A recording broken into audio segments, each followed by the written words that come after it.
পয়েন্টে কথাগুলি বলছে, কিন্তু আপনাকে লক্ষ্য, যেমন আমি এখানে বিএনপির প্রতিনিধি, আমার দলের একটা আইডিওলজি আছে, জি, আমার দলের একটা বিশ্বাস আছে।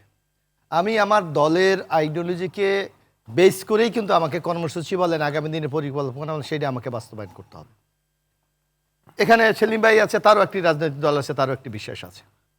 কিন্তু আমরা যে সংকটে আমরা পড়েছি, আমার কাছে যেটা মনে হচ্ছে, এটা আমি জানি না তারা স্বীকার করবে কিনা। ধরেন বৈষম্য বিরোধী ছাত্র আন্দোলন, তারা কিন্তু একটা ছাত্রদের একটা সংগঠন ছিল।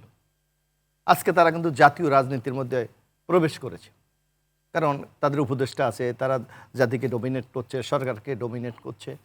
কিন্তু তাদের কিন্তু ন্যূনতম কোনো আইডিওলজির এখনও তারা তৈরি করতে পারেনি, যে কি আইডিওলজিকে নিয়ে তারা আগামী দিনে রাষ্ট্র পরিচালনা করবে বা দলকে পরিচালনা করবে। আপনি জিজ্ঞেস করে বলতে পারবে কেউ? না, তাদের কথাবার্তা আমরা যতটুকু শুনছি গণমাধ্যমে দিয়ে রাজনীতি হয় না। শুনেন, আমি মোশাররফ ভাই যে কোড আনকোড যে গণঅভ্যুত্থানের চেতনাই হবে তাদের মূল দলের মূল বৈশিষ্ট্য। গণঅভ্যুত্থানের মূল চেতনা হলো একটা গণতান্ত্রিক বাংলাদেশ। এটা কি আইডিওলজি হিসেবে একেবারে ছোট মনে করছেন? ছোট না, এইটাকে তো আপনার বিস্তৃতি আপনাকে করবেন, কিন্তু সেই সুনির্দিষ্টভাবে কোনো আইডিওলজি, কোনো তত্ত্ব উপাত্ত আমাদেরকে তারা দিয়েছে? শুনেছি তাদের ডিসেম্বরে নাকি, এই ফেব্রুয়ারিতে নাকি তাদের একটা দল হবে। আমাদের দেখতে হবে যে তারা কি চায়। এখন যারা এস্টাবলিশ রাজনৈতিক শক্তি, তাদের তো জনগণের কাছে তাদের একটা কমিটমেন্ট আছে। তারা একটা নির্দিষ্ট একটা আইডিওলজিকে এস্টাবলিশ করার জন্য দীর্ঘদিন ধরে তারা ফাইট করছে। শুধু তাই না, এই যে আদর্শ বলেন, এই তাদের চিন্তা চেতনা বলেন, তাকে আরও গণমুখী করার জন্য যেমন বিএনপির পক্ষ থেকে বা তার জোটের পক্ষ থেকে রাষ্ট্র মেরামতের ৩১ দফা দিয়েছে। আপনি এইভাবে সুনির্দিষ্টভাবে কেউ কি দিয়েছে? আপনি বিচ্ছিন্নভাবে কথা বলে আগামী দিনে যদি একটি কল্যাণময় রাষ্ট্র তৈরি করতে চান, তাইলে হবে। আমি একটা উদাহরণ আপনাকে দেই।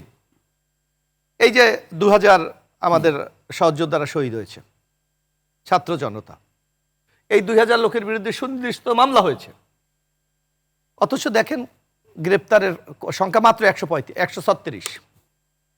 আপনি ২০০০ মামলা হলে যদি আপনি ১০০ করে আসামি দেন, তাহলে ২০০০ আসামি হওয়ার কথা। আপনার টোটাল গ্রেপ্তার এখন পর্যন্ত আওয়ামী লীগের এমপি, মন্ত্রী, প্রভাবশালী নেতারা ১৩৬ জন। তাহলে আপনি কাকে ছাড় দিচ্ছেন? সরকারে কারা? সেটি তো মানে না, সরকারে কারা? সরকারে মনে করি যে ওই যেটা সেলিম ভাইয়ের এনজিও গ্রামের সরকার, কিন্তু ছাত্রদের তো ৩ জন প্রতিনিধি আছে, তাদের রোলটা কি? বরং আমরা দেখেছি বর্তমান স্বরাষ্ট্র উপদেষ্টা প্রেস কনফারেন্স করে বলেছে মামলা হলেই যে কোনো লোককে গ্রেফতার। এখানে তো এই বসার ভাই, এখানে প্রশ্ন, যেখানে আমরা শুনছি যে তলে তলে কোনো রাজনৈতিক দল আওয়ামী লীগের নেতাকর্মীদের পার হয়ে যেতে বা মামলা থেকে মুক্ত থাকতে বা গ্রেপ্তার হতে সহযোগিতা করছে, আমরা এর দায়িত্ব কার? দায়িত্ব জায়গাতে বলে খুঁজে বের করা সরকারের দায়িত্ব। না, সরকার কি করছে? আমাদের এই ৫-৬ মাসে যে শুনতে হচ্ছে তলে তলে। আজকে আপনি সরকার হচ্ছেন না, আরেক কোশ্চেন। আপনি দেখেন, এই যে আপনি মব জাস্টিসের কথা বলছেন, কেন হচ্ছে মব জাস্টিস? কেন হয়? সরকারের যখন প্রয়োজনীয় পদক্ষেপ গ্রহণ করে নিতে পারে না, তখন মানুষের মনে যে ক্ষোভ, হতাশা, তার মধ্যে যে বিক্ষোভ, তারই একটা বহিঃপ্রকাশ, অন্য কিছুই না। সরকার যদি আজকে কার্যকর ব্যবস্থা গ্রহণ করতে পারতেন, তাহলে গণমতেই মব জাস্টিস হওয়ার কোনো সুযোগ ছিল না।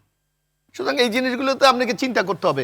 আপনি বিচ্ছিন্নভাবে আলোচনা করে একটা উপসংহারে পৌঁছবেন, এর কোনো সুযোগ না। সরকার তো প্রস্তাব দিয়েছিল জাতীয় সরকারের, আপনারা রাজি হলেন না কেন? জাতীয় সরকার, আপনি আমরা আজীবনই একটি নিয়মতান্ত্রিক আন্দোলনের মাধ্যমে এখানে আসছি।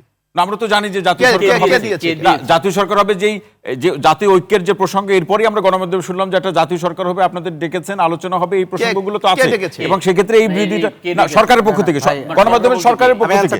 বরং এখানে আমি একটা বলি, এখানে যতটুকু ভূমিকা নিয়েছি আমরা দেখেছিলাম সেনাবাহিনীর প্রধান। ভাই অ্যানসারটা দেই আমরা। এর বাইরে তো রাজনৈতিক দলদের কোনো মিটিং হয়নি।